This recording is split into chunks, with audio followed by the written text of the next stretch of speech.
Hey, it's Q&A day. Today's question comes from Lauren. Lauren is a virtual assistant who is trying to grow her business, but having a little bit of difficulty on just how she can get very specific with her business. So Lauren writes in, "Hi Kim, I'm a virtual assistant. I started my business about 6 months ago. I have a few clients, but I could certainly use quite a few more. Everybody tells me I need to niche down, and I've heard a lot about trying to focus on one specific area, but I'm just not sure how or if that applies to my business. Any suggestions you have would certainly be appreciated." Okay, Lauren, thanks so much for writing that question or sending that question in. Yes, I do have a couple of suggestions.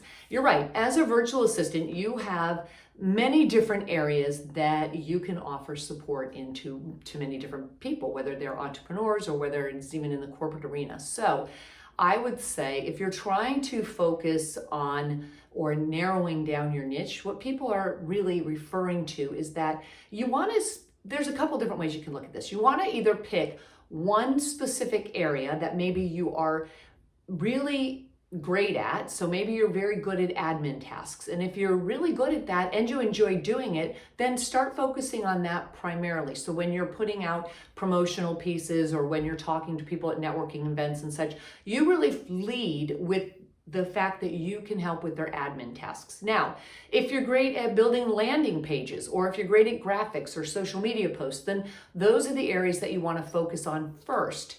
The areas that you are really good at and the areas that you enjoy doing. You want to focus with that. You want to lead with that in all of your correspondence, all in the networking, anything that you're putting out there to try and get more business in.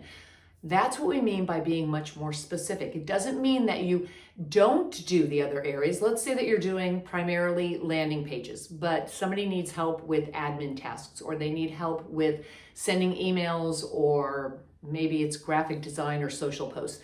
Doesn't mean that you can't do that, but if you focus on one particular area, then you start to get known in the industry for being the expert in that area.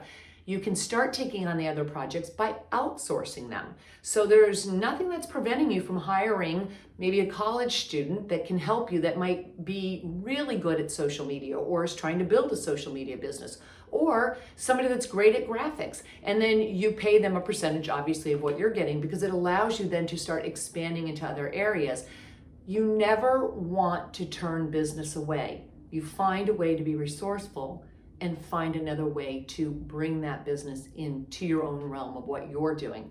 The other way in which you can niche down is you can pick one particular industry that you focus on, at least initially. It doesn't mean you're going to stay there always, but it's a great way to start building your area of expertise and your repertoire by being known as a specialist in that area. So for example, as a VA, you could be maybe a virtual assistant to personal trainers. Maybe you're known as the virtual assistant to coaches or consultants, or you're a virtual assistant to course creators.